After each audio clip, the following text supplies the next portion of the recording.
नमस्कार, day news आपका स्वागत करता है शहर की नई तमाम खबरों के साथ। मैं हूं आपके साथ शिवा। लेकिन खबरों का विस्तार आज की सुर्खियों के साथ।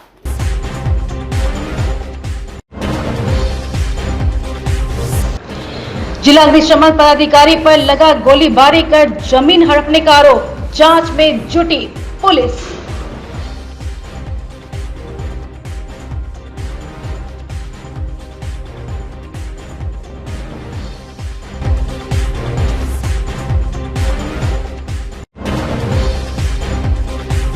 करोड़ों के विदेशी सिगरेट जब्त, 2 तस्कर गिरफ्तार।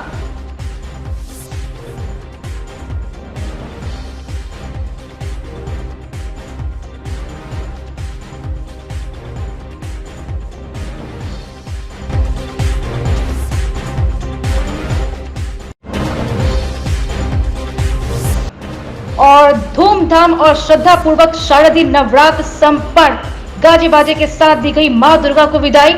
विजयदशमी पर फूका गया रावण का पुतला, निकाली गई मनमोहक झांकी।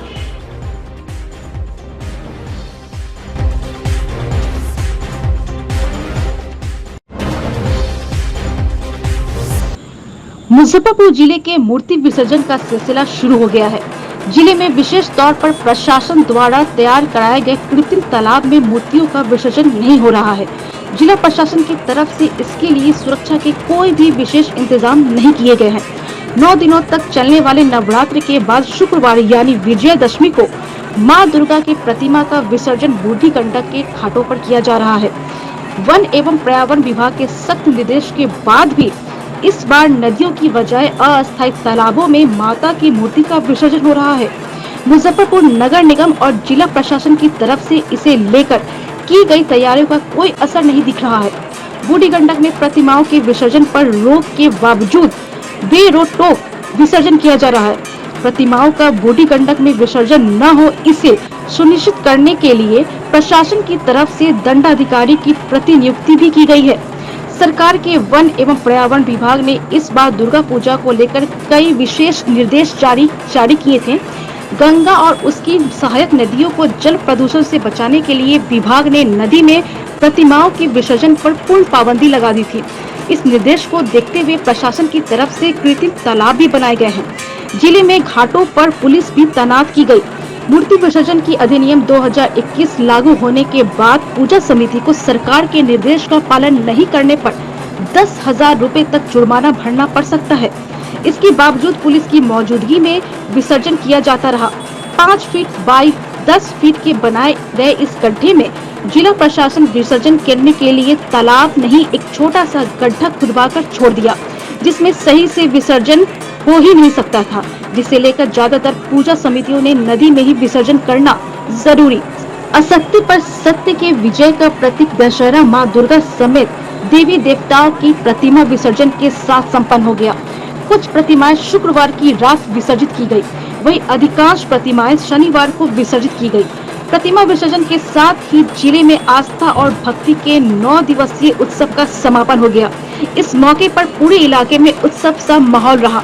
सड़कों पर जुलूस की शक्ल में आस्था और भक्ति का रेला दिखा। जय माता दी के जय घोष के साथ श्रद्धालुओं विसर्जन जुलूस में शामिल हुए। शुक्रवार की पूरी रात लोग जश्न के सागर में डुबकी लगाते रहे, मंगल गीत गाते रहे और माता के जयकारा लगाते। सैकड़ों महिलाएं भी विसर्जन में शामिल हुई। 120 साल से पूजा कर रहे हैं। गेला साल हम लोग नहीं किए हैं, बहुत हम लोग रोए हैं। माँ दुर्गा को बोले, माँ कोरोना को भगा दो, हम लोग जाएंगे। माँ हम लोगों को ठीक खींच के लेके गए। हम लोगों का स्पॉन्डिलाइटिस है, ताऊ खींच के हम लोग माँ लेके गए हैं। हम लोग बहुत बहुत बहुत खुश है। 200 साल जिया रहे जिंदगी, जतो दिन बेचे थकबो ततो दिन हम लोग ऐसा खुशी मनाएंगे। आगे भी जो नए जनरेशन आएंगे कायम करेगा। तो हर साल ऐसा पूजा नहीं हो पाई थी, इस साल पूजा की परमिशन मिली, कैसा लग रहा है? बहुत अच्छा, अपने खुशी का कोई ठिकाना नहीं है। गेला साल we are very very happy. कुछ भी नहीं, मतलब खुशी का कोई लिमिटेशन नहीं है, कोई लिमिटेशन, अनलिमिटेड। दुर्गा माँ की जय। यहाँ हम लोग 120 साल से माँ का पूजा कर रहे हैं। हम लोग का बंगाली समिति से पूजा होता है और लास्ट ईयर हम लोग पूजा नहीं कर पाए थे, बहुत इसका रोए हैं हम लोग को बहुत दुख हुआ था। और इस साल भी लगा कि शायद डीएम ऑर्डर नहीं दे रहे हैं कि लेडीज नहीं जाएगी ड्यू टू कोरोना, जो भी सुरक्षा को लेकर भी ये है हम लोग लेकिन ये है कि हमने माँ से बहुत मनाया कि माँ इतना दिन 9 दिन लास्ट ईयर हम लोग बहुत रोए, और इस 9 दिन हम लोगों ने बहुत मन से पूजा किया कि इस बार हम लोग को मना ना करें। और माँ ऐसा सुनती है हम लोग का कि ना नहीं हुआ, लास्ट तक हम लोग को परमिशन मिल गया कि हम लोग आ सके और यहाँ पर माँ का विसर्जन तक आ सके। इसके लिए हम लोग को बहुत बहुत खुशी, और डीएम साहब को भी बहुत बहुत धन्यवाद। और हर साल माँ से यही मांगा, माँ अभी सबसे बड़ा हम लोग के पूरे वर्ल्ड में सबसे बड़ा माने प्रॉब्लम क्या है, कोरोना, वो काट दीजिए, उससे बड़ा कुछ है ही नहीं। और सब लोग खुशी रहे, सब लोग स्वस्थ रहे, और कुछ भी नहीं। हम लोग मुजफ्फरपुर के कटरा में मूर्ति विसर्जन में लोगों की काफी भीड़ जुटती है। इस मूर्ति विसर्जन पर अलग ही विशेषता है। बागमती और लखनदेई नदी के बीच धार में नाव पर मां दुर्गा की मूर्ति का परिक्रमा किया जाता है।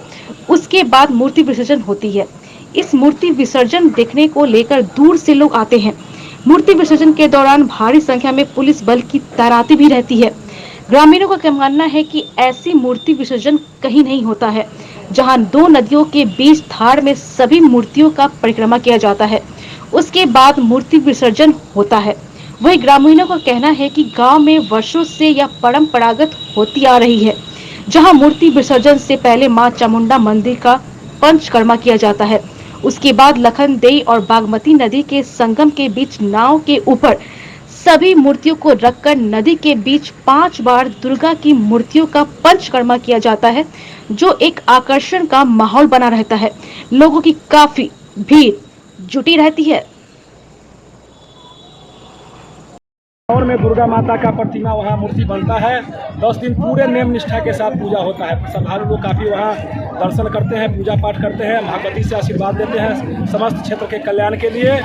और दशमी के रोज धनौर गांव से चामुंडा स्थान की दूरी 3.5 किलोमीटर है, और वहां से कटरा प्रखंड घूम करके ऐसे पीपा पुल 2.5 किलोमीटर पड़ता है। 5, 5.5, 6 किलोमीटर वहां के नौजवान बुजुर्ग सभी लोग अपने कंधा पर मूर्ति को वहां से उठा करके, ये सबसे बड़ी विशेषता है, जो अपने कंधा पर उठा करके और इतना 6, 6.5 किलोमीटर परिक्रमा करते हुए सारा गाँव का एक समाज, सारा घर से लोग निकल करके आते हैं और जय माता दुर्गा, जय माँ चामुंडा, जय सभी देवी देवताओं का जयकारा करते हुए, और 6 घंटा तक ये परिक्रमा का काम चलता है। और यहाँ आकर पानी में संगम हो रहा है, ये जो है ये पूर्व काल से ही, आदि काल से ही, जब से यहाँ माता का पूजा होता है तब से यहाँ विसर्जन संगम घाट में किया जाता है। यहाँ लखनदेई और बागमती नदी का संगम है और माता चामुंडा के सामने सामने है, तो निश्चित रूप से यहाँ विसर्जन नाव पर ही किया जाता है। और नाव पर परिक्रमा कराया जाता है, पहले संगम घाट में परिक्रमा कराया जाता है। उसके बाद देखते हैं आप उल्लास देखते हैं, चारों तरफ देखिए 50,000 की जनसंख्या में भीड़ है। शायद मुजफ्फरपुर नहीं 5-7 जिला में शायद ऐसा देखने के लिए नज़ारा आपको नहीं मिलता होगा। और सारा लोग एक मत से, एक विश्वास के साथ माता के शरण में माता की रानी की जय, माता चामुंडा की जय, माता दुर्गा की जय करते हुए आप यहाँ आते हैं। आप भी देख रहे हैं, आप भी पहली बार आए हैं। विजयदशमी के अवसर पर चक्कर मैदान के माय होम अपार्टमेंट में भव्य आयोजन किया गया। रावण का पुतला जलाने के साथ रामलीला का आयोजन हुआ। मनमोहक झांकी भी निकाली गई, जिसमें राम, लक्ष्मण, हनुमान, सीता और माता सीता की बहनें उर्मिला, मांडवी और श्रुतप्रीति सहित कई अन्य देवी देवताओं को प्रदर्शित किया गया। मौके पर विशाल गुप्ता, वैशाली सहित आयोजन मंडल के सभी सदस्य मौजूद थे। भारी कर दिया हुआ इस बार।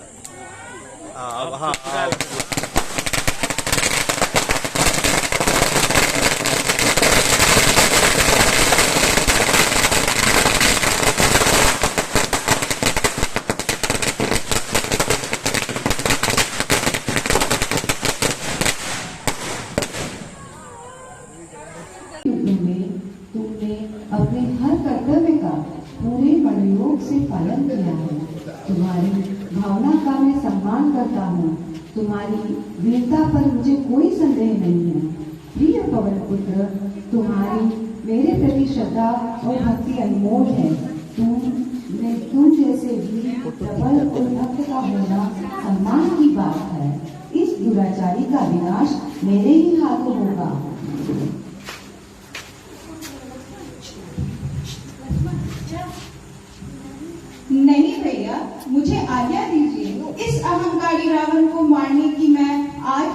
भी उस पल को नहीं भूला हूँ जब इस दुराचारी ने माता सीता का छलपूर्वक अपहरण किया था। महारानी सीता इसी रावण के कारण आज अशोक वाटिका में निवास कर रही है। भैया मुझे आज्ञा दीजिए इस युद्ध की।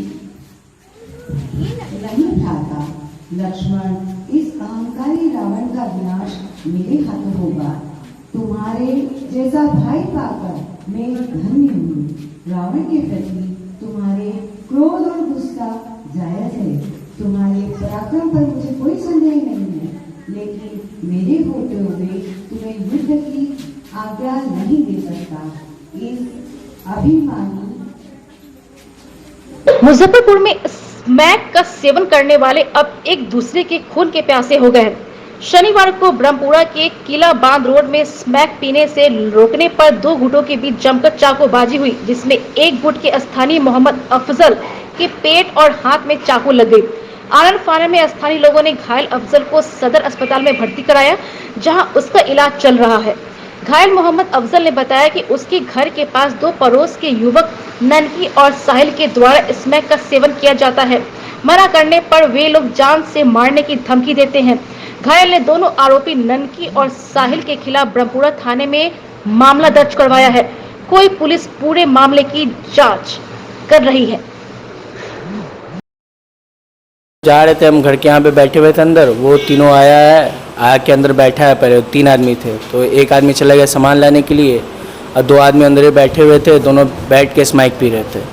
तो सर अंदर जाके मना किए कि क्या कर रहे हो, घर बन रहा है नया नया, यहाँ पे मत पियो, जाओ जहाँ पे पीना वहाँ पे पियो, वहाँ पे बैठ के मत पियो।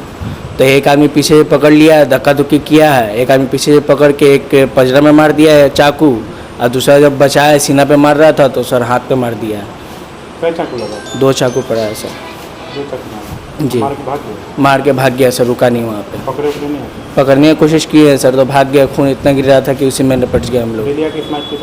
डेली आके पीता है सर, कभी कभी तो रात में पीता, तो रात में देखने नहीं जाते, सुबह में पी रहा था तो मना कर रहे थे हम लोग। विरोध करते हैं कि यहाँ पर नहीं? जी हमेशा बोलते हैं जी। क्या बोलते? बोलते हैं कि यहाँ पे मत पिया करो, ये घर नया नया बन रहा है जी। महक पकड़ा नहीं सर नहीं। कौन लोग मारा, क्या नाम है? एक का नाम ननकी था, एक का नाम साहिल था। दोनों मिलके मारे, एक पीछे पकड़े हुआ था, एक आगे से मारा है। कहाँ का है दोनों? दोनों ब्रह्मपुरा किला चौक से, किला बांध है ना, वही के यहाँ पड़ता है किला बांध पर जी। घटना कहाँ पर हुई है? घटना हुई है सर फ्लॉट, किला चौक के अंदर एक फ्लॉट है जहाँ पे नदी वाली जमीन है, वहीं पे हुआ है। मोतीपुर प्रखंड के पगिहा पंचायत के गौसपुर निवासी ओम प्रकाश गुप्ता पर बुधवार की रात्रि के 11 बजे 10 से 15 की संख्या में हथियार से लैस आपराधिक तत्वों के लोगों ने हमला किया। पगिहा स्कूल के समीप आपराधिकों ने किया हमला। ओम प्रकाश गुप्ता के शोर मचाने पर स्थानीय ग्रामीण जुटे। स्थानीय ग्रामीण के आते ही असामाजिक तत्व के लोग भाग खड़े हुए। लोगों के सहयोग से पहले उनका इलाज मोतीपुर PHC में कराया गया, फिर बेहतर इलाज के लिए मुजफ्फरपुर SKMCH रेफर किया गया। वहीं ओम प्रकाश गुप्ता ने बताया कि हमारे ऊपर 2018 में भी शराब कारोबारियों के द्वारा हमारे घर पर हमला हुआ था और फिर आज रात्रि के 11 बजे हम सब कथैया थाना से कुछ लोगों का पैरवी करके घर लौट रहे थे, तो शराब कारोबारी और हमारे राजनीतिक प्रतिद्वंदी हमारे लोकप्रियता से बौखलाए हुए हैं। ये लोग पुलिस का मुखबिरी करने का आरोप लगाते हुए हमें जान से मारने के लिए हम पर लगातार हमला कर रहे हैं। सबसे पहले तो शासन प्रशासन मीडिया प्रभारी को तहे दिल से प्रणाम करता हूँ। यहाँ का जो भी जनता, बंधु भाई बहन, बड़ बुजुर्ग, माता बहनों, सबको तहे दिल से प्रणाम नमस्कार है। हम एक आदमी के कुछ काम से कथैया थाना पर गए हुए थे। वहाँ से रात्रि करीब 11 बजे के आसपास में लौटने के क्रम में पगैया स्कूल से दक्षिण साइड में आनंदी सानी के पठान के सामने बढ़ के सुनसान जगह पेड़ है, उसी रास्ते से आ रहे थे। पहले से 10-15-16 आदमी घात लगा कर बैठे हुए थे। एकाएक उन लोगों ने मेरा मोटरसाइकिल घेर लिया और घेर करके हाथापाई करने लगा, मारपीट करने लगा। सभी लोग को पहचाने। उन लोग पूर्व से ही शराब माफिया है। इसके पूर्व मेरे यहाँ साथ में 14/18 केस नंबर, उस समय शराब माफिया के द्वारा पुलिस मुखबिरी के आरोप लगाकर मेरे ऊपर जानलेवा हमला किया गया और वो भी केस आज तक चल रहा है। उसके बाद फिर भी एक कांड संख्या 28/22/2021 भी दर्ज है मेरे गांव के मनविंदर कुमार सिंह और टिंकू सिंह के द्वारा साजिश के तहत, और कुछ विरोधी चुनाव लड़ रहे हैं उनके द्वारा मिली भगत के द्वारा उन लोग बौखलाहट से काम कर रहे हैं और जन समर्थन देकर उन लोग को बौखलाहट हो रहा है, जिसके चलते मेरे ऊपर जानलेवा हमला हुआ और मेरे साथ लाठी गुस्सा फैट लात से मारपीट किए और मेरे पॉकेट से 5,000 रुपये निकाली और सोना के चैन था। हाँ, ये सब करने के बावजूद मेरे ऊपर फायरिंग भी किए और बहुत उन लोगों मिसफायर होने के बाद बहुत जोर से लाठी गुस्सा मुक्का से मारे, जोर जोर से चिल्लाए। ग्रामीणों हल्ला सुन करके जब दौड़े विरोध किए तो उन लोगों ने भागने क्रम में ग्रामीणों के द्वारा हमें उठा करके मोतीपुर PSC ले जाया गया। वहाँ से स्थिति नाजुक देखते हुए वहाँ से डॉक्टर साहब के द्वारा मुजफ्फरपुर SKMC में रेफर कर दिया। हमें सकरा थाना इलाके के बिशनपुर बखरी स्थित बलुआ पोखर में एक किशोर का पानी में तैरता शव मिलने से पूरे इलाके में सनसनी फैल गई। शव मिलने की सूचना पर स्थानीय ग्रामीण की भारी भीड़ जुट गई। सूचना पर पहुंची सकरा पुलिस ने शव को अपने कब्जे में लेकर पोस्टमार्टम के लिए SKMCH भेज दिया है। मृतक की पहचान उसी गाँव के राम कुमार राय का 13 वर्षीय पुत्र शिवम कुमार के रूप में हुई है। परिवार वालों ने हत्या की शक जाहिर की है। फिलहाल पुलिस पूरे मामले की तफ्तीश कर रही है। मेला देखने जाएंगे, मेला देखने जाएंगे तो मेला देखने के लिए अच्छा मेला देखने के हमने कहा हम जाएंगे तो हमके साथ चलना था, तो नहीं बात करे नहीं हम जाएंगे चाची मेला देखने। हाँ। मेला देखने गया तो उसके बाद फिर हम लोग खोजे तो आया ही नहीं रात में। अच्छा, क्या नाम है लड़का का? आप कौन लगते हैं शिवम का? चाची लगते हैं। 6:30 बजे बोला जो जा रहे हैं ठाकुरबाड़ी पर गया।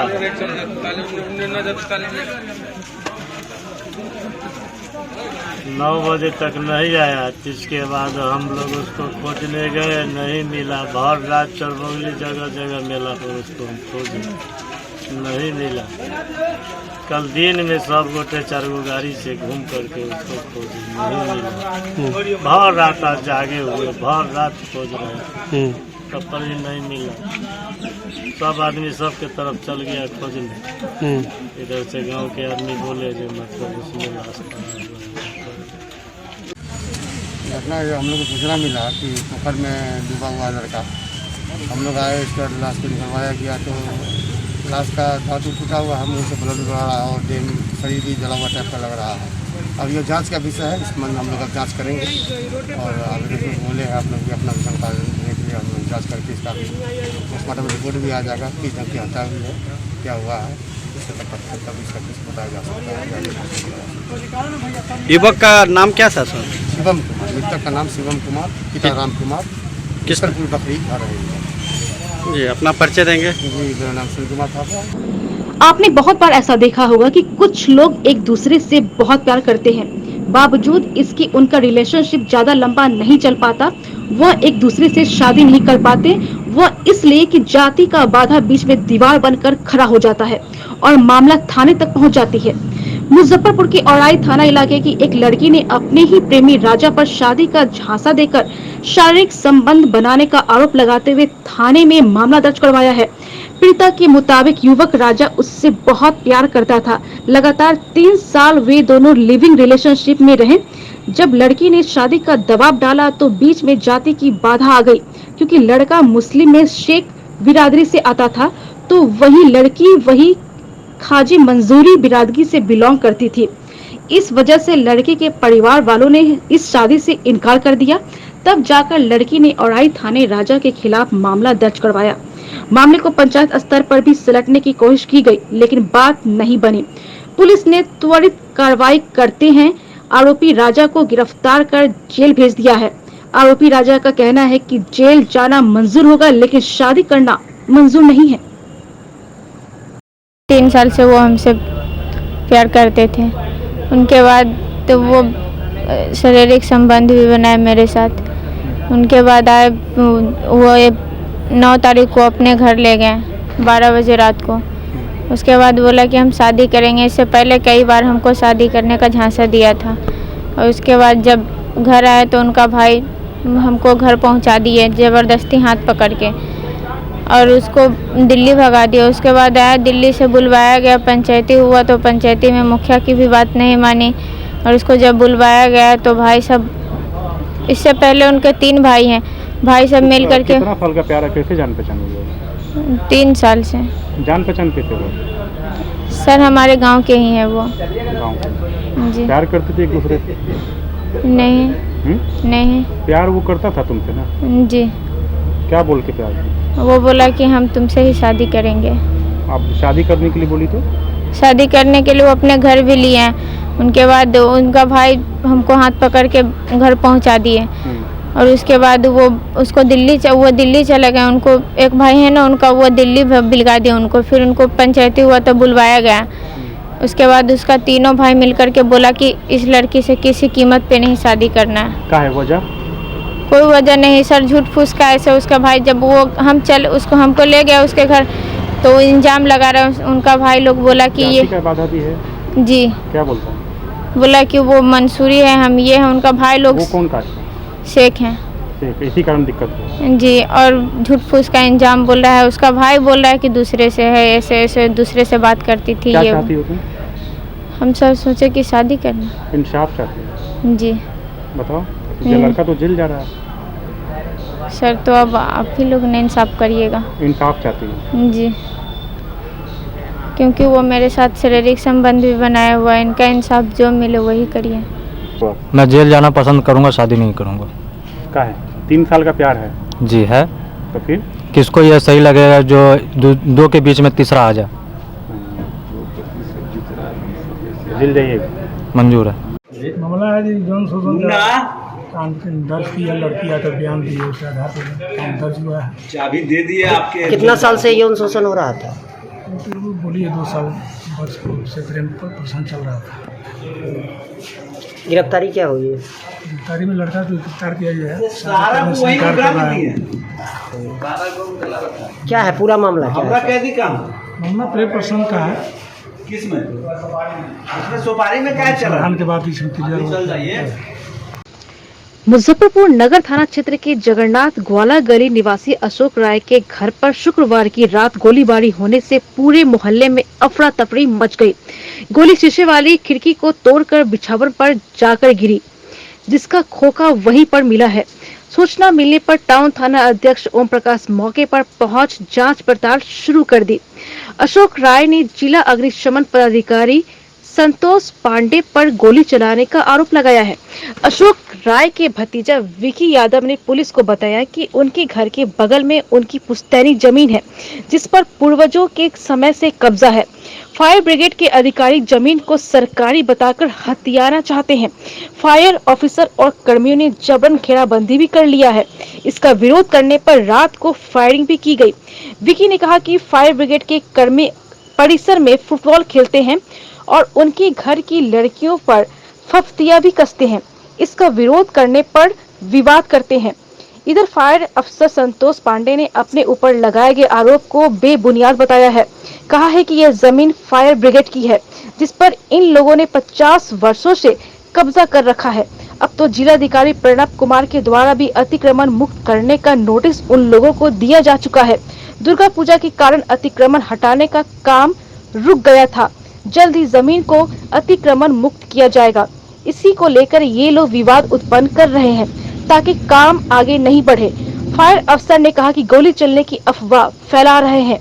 पूरे मामले की जांच में जुटे थाना अध्यक्ष ओम प्रकाश ने कहा कि वरीय अधिकारियों को भी मामले से अवगत करा दिया गया है। मतलब गोली चला दिए, बच्चा बाल झाड़ रहा था, देख रहे हैं। कौन चलाए? संतोष पांडे। क्या है वो? क्या मामला हुआ था? कुछ नहीं, अपने मनो कुछ कर रहे हैं। नीचे मेरा पोता, मेरा बच्चा यही पोता है, यही पोता था, बाल झाड़ रहा था ड्रेसिंग में। उतनी सारी तनखा से बच गया। कह रहे हैं, मतलब पहले से कोई पहले से हाँ जमीनी विवाद है उनको, मतलब हम लोग का जमीन है, हम लोग पानी गिराते हैं, वो लोग ऑब्जेक्शन लगाते हैं कि पानी क्यों गिराती है। हाँ कचरा उसके लिए होता है। हाँ से पानी गिराते हैं, एक दिन हम लोग गोली मार देंगे, वही कांड किए हैं। हम लोग कभी सोचे नहीं थे कि वो गोली चलाएंगे।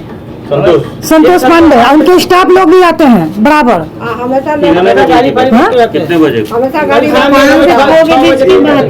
कितने बजे की घटना? 6 बज रहा होगा, 5 से 6 के बीच में रहा। मामला ये है सर कि हम लोग का जमीन बगल में है, मेरा प्रॉपर्टी है, खानदानी जमीन सब है, ठीक है। तो वो अभी आए, संतोष पंडित जी आए हैं। संतोष पांडे ये फायर ब्रिगेड के अफसर साहब हैं, वो आए हैं, पूरा कैप्चर कर लिए, पेपर दिखाई। जब मेरा सब पूरा ऑलरेडी खतियान त्यान सब है, ये है जबरदस्ती वो किए हुए हैं कि नहीं जमीन है तो इसमें कचरा उचा नहीं फेंको, पूरा घेर घाट दिए पूरा। जब हम अपने जमीन में जब कचरा उचा फेंक रहे हैं, अपने जमीन में पानी गिराते हैं नाला का, हमेशा धमकी देते हैं आके कि क्या है, काहे गिरा रहा है, गाली फाली बकते रहते हैं। मेरे घर में बच्चा सब सियाना, बेटी सब सियाना हो गई है। मेरे बगल में फायर ब्रिगेड का जमीन, सब उनका स्टाफ से बैठा हुआ रहता है, फुटबॉल खेलता हुआ रहता है, कमेंट करता है। ये सब अच्छा बात नहीं है। कल हुआ है कि शाम के समय में बच्चा सब यहीं पर था, वो आया, गोली चलाया, क्या आवाज आया, शीशा फूटा। बच्चा जब देखा जाके तो वहाँ पर से पिस्टल लेके वहाँ पर से वो गोली चला रहा था। वही गोली भी चलाया है, वही गोली चला। जब हम लोग आए हैं ऊपर में देखे हैं, उसको देखे पूरा गोली लिया है, उसका खोखा जो है बिछावन में पड़ा हुआ था। जब गए हैं साहब को बोलने के लिए गए हैं कि क्या तो पहले इनका कह रहा है कि नहीं है, कि गोली नहीं चला है, ईटा तो कोई फेंक दिया होगा। तो आपका कैंपस है, कहीं साहब पूरा घेर लिए, पूरा कब्जे के लिए कैंपस को पूरा चारों पट्टी से कब्जे किए हुए हैं। थाना को सूचना दिए थे, थाना नहीं आया कल। कैसे पर्व का दिन अभी आया है, कल शाम से फोन कर रहे हैं, फोन का रिस्पांस नहीं ले रहा है, कह रहे हैं कि दुर्गा पंडाल में लगे हुए हैं, अभी फुर्सत नहीं है, रिस्पांस नहीं ले रहा है। लास्ट में आप लोगों के माध्यम से हम लोग ये थाना, मामला कुछ नहीं, मामला विवादित है। यहाँ पर फायर सर्विस का जमीन में वो लोग गेट खोलकर बहुत दिन से अतिक्रमण करके रखा है, और हम लोग जब जाते हैं उधर सफाई करने के लिए अपना ज़मीन में, तो तरह तरह के विवाद पैदा करता है और लड़ाई करने के मूड में रहता है, गाली गलौज करता है। मेरा स्टाफ उधर सफाई के क्लिनिक के समय में जाता है तो ऊपर से लोग व्यंगबाजी भी करता है। हो सकता है कभी कभी मैं बहुत बार उन लोग के साथ में रोडबाजी भी हुआ है, और कौन पटाखा मारा, कौन बम मारा, कौन उस पर रॉकेट छोड़ा, वो बोलता है विवाद खाली खड़ा करने के लिए कि आप हम लोग को जानबूझ के हम लोग को परेशान करते हैं। ऐसा हम लोग कुछ हरकत नहीं किए हैं, और उसमें वरीय अधिकारी को आदेश भी हो गया है कि फायर स्टेशन के संपूर्ण ज़मीन को नापी कराया जाए, और इसमें जो है हम लोग का भवन जर्जर स्थिति में है, और उसको नया भवन बनाने के लिए प्रस्ताव भी हो गया है, और बहुत जल्द इसका नापी होगा। और ये लोग वर्षों से जो अतिक्रमण करके रखे हैं, आप सामने तो देख सकते हैं कि गेट भी खोल दिया है, और उल्टे साला आरोप भी लगाता है, तरह तरह के लगाता है। कहता है कि हम औरत को ले जाके ब्लाउज फाड़ के केस कर देंगे आप पर, ही कर देंगे, तो कितना डराते रहेंगे। ऐसा कुछ बात नहीं है। कल दुर्गा पूजा था, कोनो बम पटाखा मार दिया, उसका शीशा फूट गया, और वो बोलता है कि नहीं आप वहीं फोड़। हमको सर बोले थे कि क्या खटाल वाला का नाम है, वहाँ जाकर देखने के लिए, अशोक राय के पास, तो जाकर देखे हैं अभी।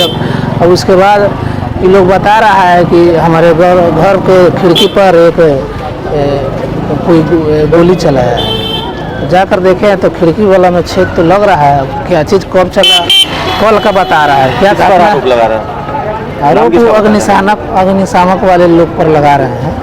अब क्या सच्चाई है उसके बारे में जांच के बाद पता चलेगा। मुजफ्फरपुर DRI ने 1 करोड़ रुपए का अंतर्राष्ट्रीय विदेशी सिगरेट का कंसाइनमेंट पकड़ा है। DRI की टीम ने कार्रवाई करते हुए विदेशी सिगरेट का कंसाइनमेंट पकड़ा है। चंपारण के चकिया टोल प्लाजा पर वाहन जांच के दौरान एक कंटेनर को रोककर उसकी तलाशी ली गई तो विदेशी सिगरेट बरामद हुआ। कार्रवाई के दौरान मौके से 2 लोगों को भी गिरफ्तार किया गया है। बताया जा रहा है कि म्यांमार से गुवाहाटी होते हुए बिहार से यूपी भेजा जा रहा था कंसाइनमेंट, लेकिन DRI टीम को इसकी गुप्त सूचना मिली, जिसके आधार पर कार्रवाई पर मुजफ्फरपुर में इसे जब्त कर लिया गया। चंपारण के चकिटा लोड प्लाजा पर DRI मुजफ्फरपुर के अधिकारियों ने प्रतिबंधित वस्तुओं से लदे ट्रक को रोककर जब तलाशी ली गई तो महंगे ब्रांड का सिगरेट मिला। DRI ने सीमा शुल्क अधिनियम 1962 के तहत सारे माल को जब्त कर लिया है। साथ ही गिरफ्तार 2 व्यक्तियों से पूछताछ कर आगे की कार्रवाई में जुट गई है। DRI की टीम अब सिंडिकेट के सरगना तक पहुंचने को लेकर कार्रवाई पर जुट गई है। दशहरा पर राहुल नगर के पंचदेव मंदिर में शनिवार को बजरंग दल के कार्यकर्ताओं ने शस्त्र पूजन किया। इस दौरान कोविड प्रोटोकॉल के नियमों का पालन करते हुए शारीरिक दूरी का ध्यान रखा गया। सभी कार्यकर्ताओं ने शस्त्र पूजन के साथ जय श्री राम के जयकारे भी लगाए। शारदीय नवरात्र के महानवमी पर शस्त्र पूजन किया जाता है। जिला मंत्री नीरज शर्मा ने बताया कि हिंदू परंपराओं और मान्यताओं की रक्षा के लिए महानवमी और विजयदशमी पर शस्त्र पूजन करने की प्रथा है, लिहाजा इस दिन बजरंग दल की ओर से शस्त्र पूजा का कार्यक्रम का भी आयोजन किया जाता है। आज विजयादशमी के अवसर पे हम लोगों का विश्व हिंदू परिषद बजरंग दल के द्वारा पूरे देश में शस्त्र पूजन का कार्यक्रम किया जाता है। वही आज मोदफलपुर महानगर के द्वारा ब्रह्मपुरा स्थित पंचदेव महादेव मंदिर में शस्त्र पूजन का कार्यक्रम किया गया है। मोतीपुर प्रखंड के जसौली पंचायत के धतिया गांव में जनसंपर्क के दौरान अशोक शाह के साथ वर्तमान मुखिया पति छोटू गुप्ता ने बदतमीजी करते हुए गाली गलौज किया और कहा कि तुम मेरे क्षेत्र में वोट मांगने मत आओ, अगर आओगे तो गोली मार दूंगा। इस बाबत अशोक शाह कथैया थानाध्यक्ष को छोटू गुप्ता के खिलाफ लिखित शिकायत दिया। पुलिस मामले की छानबीन कर रही है। साथ अप्रिय घटना हुई जो कि वर्णन कहा नहीं जा सकता। हमारी बहू मुखिया पद के लिए चुनावी मैदान में आई है। मैं उनके वोट के लिए जनसंपर्क के लिए जनता के पास गया। जाने के बाद मैं सभी से मिलन जुलन करते हुए जब हम उमेश प्रसाद गुप्ता के पास आए, वहाँ बैठे, उमेश जी ने हमें कुर्सी दिया बैठने के लिए, बैठे और कहे कि मुखिया जी आइए आप बैठिए। उन्होंने स्वागत पूर्वक कहा कि बैठिए, हम बैठ गया। इसी बीच छोटू गुप्ता उनके साथ कुछ और लोग थे जो कि उनका भी मनोज पटेल पिता न मालूम, उन्होंने आकर के हमसे गाली गलौज करना शुरू कर दिए और कहें कि आप अपने इलाका में जाकर वोट मांगो, मेरे इलाका में मत आओ, आओगे गोली मार देंगे, टिप देंगे। मनोज पटेल कहा, उनसे एक सवाल मैंने किया कि भैया अगर जो भी कुछ कहना है हमें साफ साफ बताओ। तो कहा है कि इधर वोट नहीं मांगना है, अपने इलाका में जाओ, इलाके से वोट मांगो, नहीं तो टिप देंगे। इसके बाद वहां के ग्रामीण राहुल कुमार सिंह वहीं पे बैठे थे, उन्होंने कहा कि भैया आप चले जाइए। मैं वहां से तुरंत गया पूरब की ओर और वहां गए, मेरे खतिया के जितने भी वासी लोग थे, जनता जनार्दन थे, मेरे साथ आ गए। आने के बाद कहा कि आपके साथ अत्याचार हुआ है, यह अत्याचार नहीं होना चाहिए, ये बड़का क्रिमिनल है गुप्ता जी। ये सब सारी से बात समस्या सामने आई है। क्या मुझे अधिकार नहीं है वोट मांगने का? मैं पंचायत का वासी हूँ या नहीं हूँ? पंचायत का नागरिक हूँ या नहीं हूँ? क्या मुझे वोट मांगने का अधिकार नहीं है? इसके बाद आपने क्या किया? मैं तुरंत प्रशासन को सूचना दिया। मुजफ्फरपुर जिले में मूर्ति विसर्जन का सिलसिला शुरू हो गया है। जिले में विशेष तौर पर प्रशासन द्वारा तैयार कराए गए कृत्रिम तालाब में मूर्तियों का विसर्जन नहीं हो रहा है। जिला प्रशासन की तरफ से इसके लिए सुरक्षा के कोई भी विशेष इंतजाम नहीं किए गए हैं। 9 दिनों तक चलने वाले नवरात्र के बाद शुक्रवार यानी विजयादशमी को मां दुर्गा की प्रतिमा का विसर्जन बूढ़ी गंडक के घाटों पर किया जा रहा है। वन एवं पर्यावरण विभाग के सख्त निर्देश के बाद इस बार नदियों की बजाय अस्थायी तालाबों में माता की मूर्ति का विसर्जन हो रहा है। मुजफ्फरपुर नगर निगम और जिला प्रशासन की तरफ से इसे लेकर की गई तैयारी का कोई भी असर नहीं दिख रहा है। बूढ़ी गंडक में प्रतिमाओं के विसर्जन पर रोक के बावजूद बेरोक टोक विसर्जन किया जा रहा है। प्रतिमाओं का बूढ़ी गंडक में विसर्जन न हो, इसे सुनिश्चित करने के लिए प्रशासन की तरफ से दंडाधिकारी की प्रतिनियुक्ति भी की गई है। सरकार के वन एवं पर्यावरण विभाग ने इस बार दुर्गा पूजा को लेकर कई विशेष निर्देश जारी किए थे। गंगा उसकी सहायक नदियों को जल प्रदूषण से बचाने के लिए विभाग ने नदी में प्रतिमाओं के विसर्जन पर पूर्ण पाबंदी लगा दी थी। इस निर्देश को देखते हुए प्रशासन की तरफ से कृत्रिम तालाब बनाए गए हैं। जिले में घाटों पर पुलिस भी तैनात की गई है। मूर्ति विसर्जन अधिनियम 2021 लागू होने के बाद पूजा समिति को सरकार के निर्देश का पालन नहीं करने पर 10,000 रुपए तक जुर्माना पड़ सकता है। इसके बावजूद पुलिस की मौजूदगी में विसर्जन किया जाता रहा। 5 फीट बाई 10 फीट के बनाए गए इस गड्ढे में जिला प्रशासन विसर्जन करने के लिए तालाब नहीं, एक छोटा सा गड्ढा खुदवाकर छोड़ दिया, जिसमें सही से विसर्जन हो ही नहीं सकता था, जिसे लेकर ज्यादातर पूजा समितियों ने नदी में ही विसर्जन करना जरूरी समझा।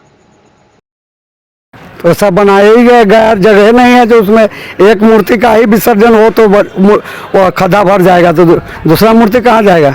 5 फीट बाई 10 फीट खोद देने से लगता है नहीं होगा। एक तरह से हिंदू आस्था के साथ खिलवाड़ खिलवाड़ किया गया है। क्या लग रहा है आपको कि क्यों किया गया ऐसा? अब तो सरकार जानेंगे जो क्यों किए, तो अब हम लोग क्या जाने, पब्लिक क्या जानेगा? वो तो सरकार जानेंगे क्यों करने। क्या कह के बताया गया था इसके बारे में? वही जो मूर्ति सब इसमें विसर्जन किया जाएगा, आप सुने तो वही बात। दूसरा उसका उपलब्ध क्या? कोई मूर्ति का विसर्जन उसमें हुआ नहीं, एक भी मूर्ति का नहीं हुआ। कहीं ना कहीं सरकारी पैसा का दुरुपयोग हो रहा है यहाँ। हाँ, सरकारी पैसा का दुरुपयोग नहीं हो तो खर्चा लगा पब्लिक को कि सरकार का? सरकार कौन है? पब्लिक ना सरकार है, सरकार को पब्लिक बनाता है। अच्छा, कोई सरकारी अधिकारी आए थे देखने की यहाँ पे विसर्जन हो रहा है कि नहीं हो रहा? सरकारी अधिकारी को हमने किसी को नहीं देखा, तो पुलिस आए थे, अपना दरवाजे 2 गाड़ी लाए थे, अपना देखे सुने, पब्लिक को मुंह देख लिए, अपना चले गए, हो गया। सरकारी अफसर को कोई हमने नहीं देखा। नाम क्या हुआ? नमामि गंगे परियोजना को लेकर नदियों में इस बार दुर्गा पूजा के विसर्जन पे रोक लगाई गई थी। अभी हम मौजूद हैं आश्रम घाट पे।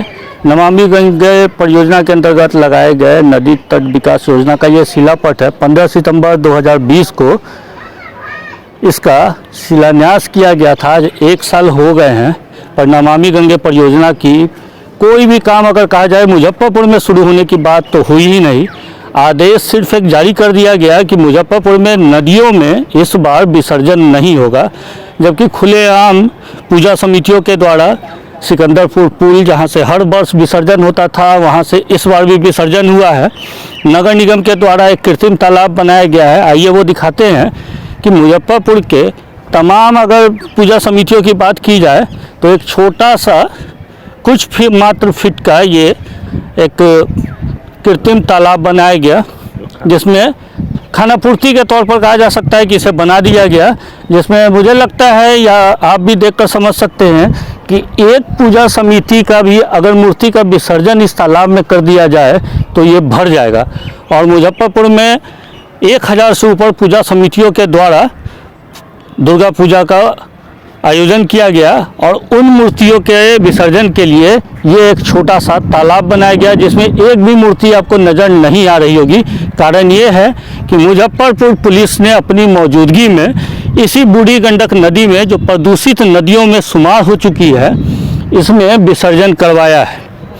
बेहद खतरनाक तरीके से विसर्जन हुआ है। छोटे छोटे बच्चे आपको दिख रहे होंगे कि किस प्रकार मूर्तियों को लूटने के लिए खतरनाक तरीके से इस पुल से लटके हुए हैं और मुजफ्फरपुर पुलिस तमाशबीन बनी हुई।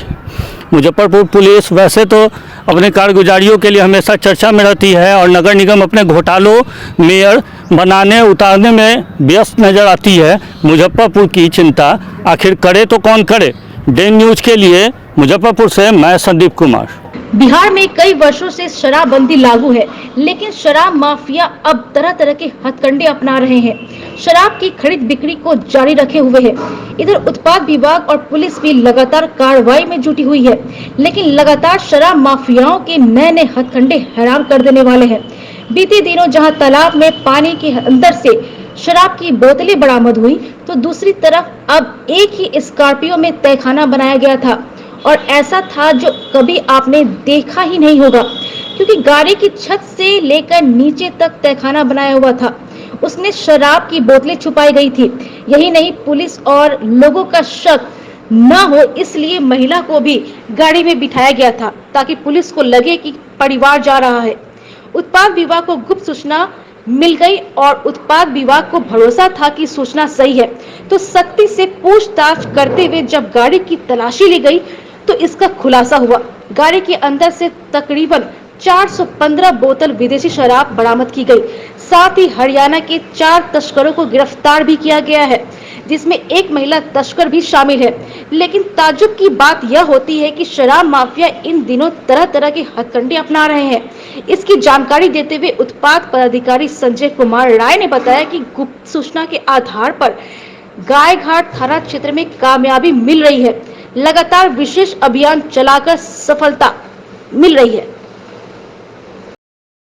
चुनाव को लेकर के सभी गाड़ियों की जांच की जा रही थी, जिसमें एक स्कॉर्पियो BR1 AP 5886 ये नंबर उसका नकली है और इसी तरह के कई जो है बोर्ड वो लगा करके रखे थे और ये हरियाणा से इस तरह से गाड़ी को तैयार किया गया था जिसमें शराब को जगह जगह छिपा करके रखा जा सका, तहखाना बना करके रखा जा रहा था शराब को। हाँ, तस्करी के लिए विशेष तरह का बनाया गया था। कितने लोगों की गिरफ्तारी? इसमें 4 लोगों की गिरफ्तारी हुई जो सभी हरियाणा राज्य के सोनीपत एवं रोहतक जिला के निवासी हैं। इसमें एक महिला भी है, गीता देवी करके महिला भी है, जो परिवार बन करके पुलिस को चेकिंग टीम को धोखा देने के लिए रखा गया था। इन लोगों के द्वारा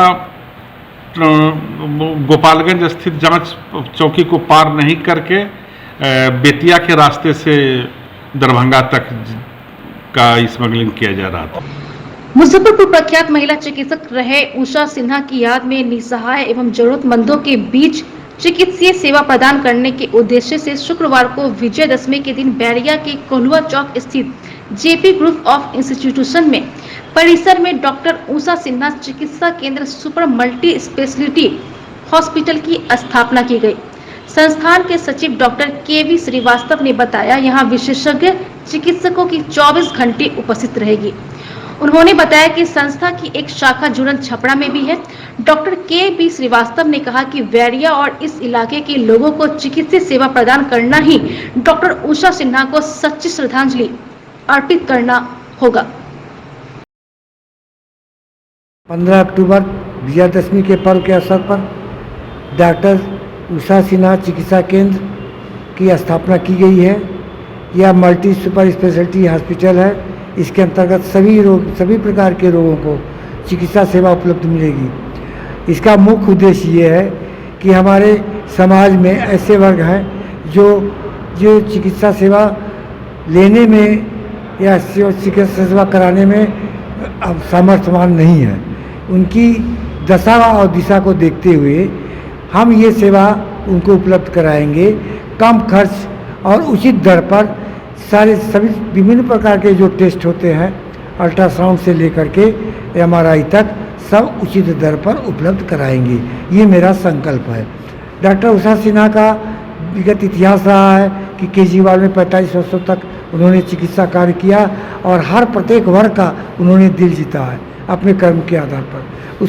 उन्हीं कर्मों को, उनके यश कीर्ति को बनाए रखने के लिए उनके नाम पर ये अस्पताल खोला गया है। इसकी एक शाखा बैरिया में और एक शाखा जुड़न छपरा रोड नंबर 1 में स्थापित है।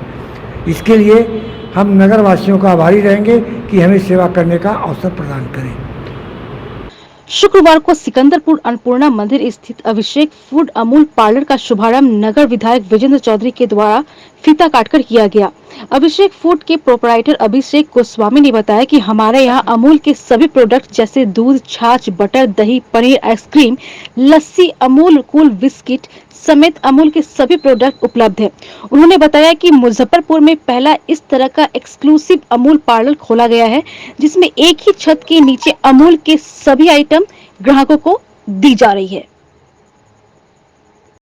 हाँ, हमारे शॉप का नाम अभिषेक फूड्स है और ये हमारे नगर विधायक श्री विजेंद्र चौधरी जी के द्वारा रिबन काट के किया जा रहा है। और ये हमारा अमूल का एक्सक्लूसिव शोरूम खुला है सिकंदरपुर मुजफ्फरपुर में। और ये अपने टाइप का सबसे पहला शोरूम है, स्कूपिंग पार्लर भी को कहा जाता है, जो कि पूरे मुजफ्फरपुर में एक यूनिक शॉप होगी। इसमें आपको अमूल के हर टोटल प्रोडक्ट्स आपको अवेलेबल हो जाएंगे, जैसे कि दूध, दही, छाछ, बटर, लस्सी, आपको इसके पाउडर हैं, घी है, आपको इसके चॉकलेट्स हैं, आइसक्रीम्स के कम से कम इसके 100 से ऊपर वैरायटीज़ आपको मिल जाएंगी, जो कि हेल्दी भी है और पॉकेट फ्रेंडली भी है। बाहर के प्रोडक्ट में और इसमें क्या डिफरेंस है? बाहर के प्रोडक्ट में देखिए, फॉर एग्जांपल हम ले सकते हैं अमूल के आइसक्रीम को लेके, तो इसका जो आइसक्रीम होता है, इसका एक टैगलाइन है रियल मिल्क रियल आइसक्रीम। इसका जो टैगलाइन दिया गया है वो एग्जैक्टली 100% करेक्ट है। इसमें आइसक्रीम में रियल मिल्क ही होता है, आपने आप आइसक्रीम खाएं या आप दूध पिए, इसका एक जैसा भी होगा। शुद्धता का पूरा प्रमाण, शुद्धता के पूरी प्रमाण पत्र आपके साथ मिलेगा। दूसरा का जो होता है वो फ्रोजन प्रोडक्ट होते हैं अलग। ये पहला शॉप है? हाँ जी, ये एक अपने तरीके का यूनिक शॉप होगी पूरे मुजफ्फरपुर में। जुड़न छपरा स्थित महामाया स्थान में मिशन भारतीय रिसर्च इंफॉर्मेशन सेंटर एवं बिहार गुरु के संयुक्त तत्वाधान में महाअष्टमी के अवसर पर नव दुर्गा शक्ति सम्मान कार्यक्रम का आयोजन किया गया, जिसमें doctor Pushpa Prasad, Rashi Khatri, doctor Anita Singh, doctor Pallavi Sinha, doctor Shashi Chaudhary, doctor Rita Parashar, doctor Bharti Nayak, Priyanka Tulsiyan, doctor Kanupriya को चुनरी और सम्मान पत्र देकर अष्टभुजा मां दुर्गा की प्रतिमा के समक्ष उपस्थित अतिथियों के द्वारा सम्मानित किया गया। मौके पर बिहार गुरु और मिशन भारती के राष्ट्रीय अध्यक्ष अविनाश तिरंगा उर्फ ऑक्सीजन बाबा, साहित्यकार doctor Sanjay Pankaj, HL Gupta, doctor HN Bhardwaj, महापौर सुरेश कुमार, भाजपा जिला अध्यक्ष रंजन कुमार सहित शहर के कई गणमान्य लोग मौजूद थे। 3 वर्षों से मिशन भारतीय रिसर्च इंफॉर्मेशन सेंटर और बिहार गुरु के संयुक्त तत्वावधान में मुजफ्फरपुर की ऐसी 9 मातृशक्तियों का सम्मान नव दुर्गा शक्ति सम्मान से किया जा रहा है, जिनका अपने अपने क्षेत्र में साथ ही साथ सामाजिक, सांस्कृतिक, शैक्षणिक, नैतिक और समाज के उन्नयन में जिनका महत्वपूर्ण योगदान है। ऐसी 9 शक्तियों का, 9 मातृशक्तियों का नव दुर्गा शक्ति सम्मान से सम्मानित करने का काम किया जा रहा है और इसके संयोजक श्री अविनाश तिरंगा जी उर्फ ऑक्सीजन बाबा हैं। और आज जिन 9 शक्तियों का सम्मान किया गया उसमें DAV की प्राचार्य श्रीमती भारती नायक, जानी मानी महिला चिकित्सिका डॉक्टर ज्योति चौधरी, जानी मानी संगीत की गायिका, लोक गीत की गायिका डॉक्टर पुष्पा प्रसाद, समाज सेविका डॉक्टर रीता पराशर, संस्कृति कर्म से जुड़ी हुई और समाज सेवा करने में श्रीमती प्रियंका तुलसियान, समाज सेवा से ही श्रीमती राशि खत्री, साहित्य में निरंतर काम कर रही हैं डॉक्टर अनीता सिंह, जानी मानी नेत्र चिकित्सिका डॉक्टर पल्लवी सिन्हा, और कौन है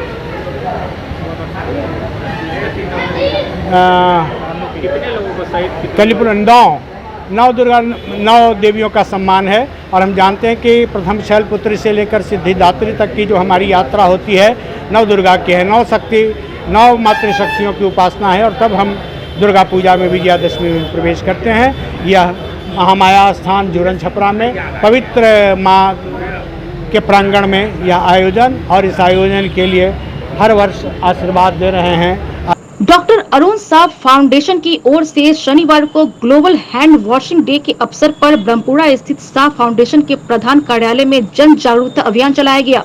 इस दौरान डॉक्टर अरुण साह ने हाथ को बार बार धोने से बीमारियों को रोकने और जीवन बचाने के लिए प्रभावी और किफायती तरीके से साबुन से हाथ धोने के महत्व के बारे में उपस्थित लोगों को बताया। साथ ही कहा कि वैश्विक हैंड वॉशिंग दिवस लोगों को साबुन से हाथ धोने के लिए प्रोत्साहित करने के लिए रचनात्मक तरीका अपनाने का एक अवसर है। साबुन से हाथ धोने के तरीकों और लाभों को बताने के लिए जनता को शिक्षित और प्रोत्साहित करने के लिए हर साल ग्लोबल हैंड वॉशिंग डे मनाया जाता है। इफेक्टिव इंटरवेंशंस है जिसके तहत हम बीमारी पर खास करके जो हमारा जो डेवलपिंग कंट्रीज है, जो विकासशील देश है या अविकसित देश है, वहाँ पर जो बीमारी जो है जिसमें बहुत सारे लोग बीमार पड़ते हैं, उसमें हमारा हाथ, हम कहते हैं कि हमारा हाथ मेरा भविष्य मेरे हाथ में है, तो मेरा भविष्य और मेरा स्वास्थ्य भी मेरे हाथ में है अगर हम चाहें तो। और अंत में अगर पानी और साबुन से हाथ धोना है तो कैसे धोना चाहिए, ये बड़ा ही मतलब कि महत्वपूर्ण है कि अगर आपके पास पानी है, साबुन है, तो हम धोएं कैसे। तो उसमें एक जो विश्व स्वास्थ्य संगठन ने बताया कि इसकी 6 स्टेप हैं। अगर आप गौर कीजिएगा तो ये स्टेप है। पहला कि पानी और साबुन से सबसे पहले हाथ को इस तरह से, फर्स्ट स्टेप ये है कि आप इसको रगड़िए पूरी तरह से। दूसरा है कि आप ये जो इससे मतलब कि इसको रब कीजिए। तीसरा कि आप उंगली फंसा करके इस तरह से आप इसको बहते हुए पानी में आपको रगड़ते रहना है। चौथा है कि आप उंगली से मतलब कि टिप से इसको स्क्रब कीजिए। और पांचवा है कि अंगूठा इसको ऐसे रब कीजिए। और छठा है आपको ये और ये। और इसको, इस प्रक्रिया को करने में पूरे 20 सेकंड लगेंगे। तो 20 सेकंड में करने के बाद उसके बाद किसी साफ कपड़े से अपना हाथ पोंछ लीजिए। अब आपका हाथ जो है वो संक्रमण से मुक्त है। तो ये तरीका है जो कि बड़ा ही सिंपल है, बहुत टाइम नहीं लेता है, लेकिन बहुत सारी बीमारी को आपको, आपके बच्चों को, समाज को बहुत सारी बीमारी से निजात दिलाएगा। तो अब याद रखिए कि पानी और साबुन से हाथ धोना स्वास्थ्य के लिए बहुत ज़रूरी है। ये भी बताना चाहूँगा कि साबुन कोई भी होना चाहिए, ऐसा नहीं कि कोई पार्टिकुलर सोप हो, किसी भी साबुन से आप हाथ धो सकते हैं। दूसरा एक चीज़ और बताएंगे कि अगर कभी आप वहाँ पर हैं जहाँ पानी और साबुन की कमी है या नहीं है, तो वैसी अवस्था में आप सैनिटाइज़र जो है, अगर आप समर्थ हैं, खरीद सकते हैं, तो सैनिटाइज़र जिसमें कि 70% अल्कोहल रहता है, उससे अपने हाथ को रब कीजिए। लेकिन हर हालत में पानी और साबुन जो है वो बेहतर अल्टरनेटिव है। और सैनिटाइज़र वसुधा कल्याण आश्रम परिवार के सदस्यों ने शनिवार को संस्था के संस्थापक आचार्य पावन महाराज जी का जन्म दिवस प्रज्ञा पर्व के रूप में सादगीपूर्ण तरीके से मनाया गया। शहर के सुप्रसिद्ध राजेश्वरी देवी मंदिर, बगलामुखी मंदिर, शनि मंदिर सहित विभिन्न मठ मंदिरों के पास गरीबों और जरूरतमंद के बीच मिठाइयां एवं खाद्य सामग्री बांटा गया। मौके पर संस्था के बिहार प्रदेश मीडिया प्रभारी पंडित हरिशंकर पाठक, ITI प्रमुख विशाल कुमार सहित कई सदस्य मौजूद थे। आज हमारे परम आदरणीय गुरु जी आचार्य पावन जी महाराज, आज उनका जन्म दिवस है। आज ही के दिन वो अवतरण हुए थे। उन्हीं के उपलक्ष्य में हमने गरीबों के लिए यह प्रसाद वितरण का एक आयोजन किया था। यह हमारे शिष्यों द्वारा, हमारे मित्रगण, हमारे भाईगण सभी कोई मिलकर, एक साथ मिलकर सभी मंदिरों, मठ, सभी जगहों पर आज के दिन हम लोग यह बांटने का कार्य किया है। क्या शुक्रवार को नवयुवक समिति ट्रस्ट के सभागार में नागरिक मोर्चा के द्वारा भारत के पूर्व राष्ट्रपति, missile man, Bharat Ratna doctor APJ Abdul Kalam की 90वीं जयंती के अवसर पर मनाई गई मोर्चा के सदस्यों ने उनके चित्र पर पुष्प अर्पित करते हुए श्रद्धांजलि अर्पित किया। मौके पर मोर्चा के महासचिव मोहन प्रसाद सिन्हा, मुन्नी चौधरी, साहित्यकार उषा किरण समेत काफी संख्या में लोग मौजूद थे। भारत के 11वें राष्ट्रपति के रूप में महान देशभक्त, जिसे महान वैज्ञानिक, मिसाइल मैन, इंजीनियर के नाम से विश्व विख्यात है, उनको जानता है। वो किसी पहचान के मोहताज नहीं। ऐसे राष्ट्रपति भारत को मिला जो भारत की सैन्य शक्ति को विश्व में सर्वशक्तिमान बनाने का संकल्प ले रखा था। इसलिए उनको मिसाइल मैन की उपाधि दी गई थी। भारत के राष्ट्रपति होने के बाद भी हमेशा बच्चों को, नौजवानों को शिक्षा और प्रेरणा देने का काम करते थे। एक अखबार बेचने वाले से राष्ट्रपति बनने तक का सफर बच्चों को बताते थे। और यह भी आश्चर्य की बात है कि एक अखबार बेचते बेचते भारत के राष्ट्रपति बने हमारे एपीजे अब्दुल कलाम, जो आज के युवा पीढ़ी के लिए उनका जीवन प्रेरणा का स्रोत है। हिंदू धर्म के रीति रिवाज में नवरात्रों को बहुत अधिक महत्व दिया जाता है। हिंदू धर्म के लोगों द्वारा नवरात्रों को श्रद्धा और उत्साह से मनाया जाता है। इस दौरान अलग अलग तरह के धार्मिक और सामाजिक कार्यक्रम करवाए जाते हैं। इसी के तहत वयाहूत सेवा ट्रस्ट के कलवार महिला मंच और नवयुवक समिति ट्रस्ट के द्वारा गरबा और डांडिया डांस का आयोजन किया गया। इस आयोजन में 50 से अधिक प्रतिभागियों ने भाग लिया और अपनी कला का प्रदर्शन किया। संचालन कर रही महिलाओं ने बताया कि इसमें 4 साल से लेकर 60 साल तक की महिलाएं और बच्चे शामिल हैं। इस मौके पर प्रतियोगिता में भाग लेने वाले प्रतिभागियों को सम्मान चिन्ह भेंट कर सम्मानित किया गया। इससे पहले कार्यक्रम की शुरुआत महामाई के आरती करके की गई और आयोजन की सफलता के लिए महामाई से आशीर्वाद भी लिया गया।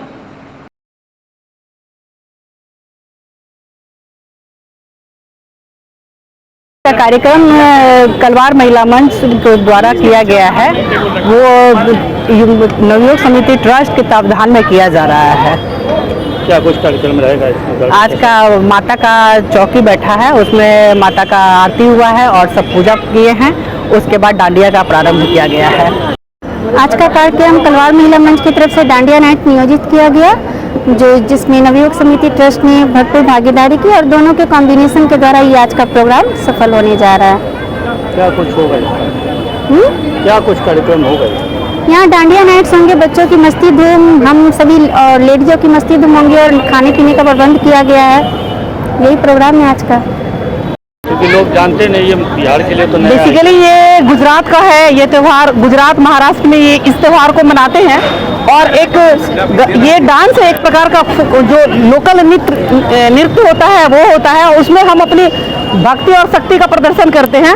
और इसी के उपलक्ष्य में दशहरे के शुभ अवसर पे ये डांडिया नाइट का यहाँ पे आयोजन किया गया है, जिसमें कलवार महिला मंच नवयुवक समिति के सहयोग से यहाँ पे ये डांडिया कार्यक्रम हो रहा है और जिसमें मैं इंदिरा गुप्ता पटना हाई कोर्ट के अधिवक्ता यहाँ पे मुख्य अतिथि के रूप में पटना से आई हूँ इस कार्यक्रम में सम्मिलित होने के लिए। साथ ही मैं आइका बिहार महिला मंच की प्रदेश अध्यक्षा हूँ और मैं सारी महिलाओं से, अपने समाज के लोगों से, जो कोरोना काल के बाद एक निरस्ता सी जीवन में जिंदगी ठहर सी गई थी, बस उस उत्साह को जगाने के लिए और लोगों से एक दूसरे से सहयोग, आपसी प्रेम सद्भाव बनाए रखने के लिए और इस उत्सव का भरपूर आनंद लेने के लिए सभी लोगों से अपील करती हूँ और सबों को साथ मिलकर के इस कार्यक्रम को सफल बनाने की कोशिश कर रही हूँ। तो ये थी आज की खबरें। कल फिर उपस्थित होंगे शहर के ताजा तरीन खबरों के साथ। तब तक मुझे और मेरी न्यूज़ टीम को दी इजाजत। नमस्कार।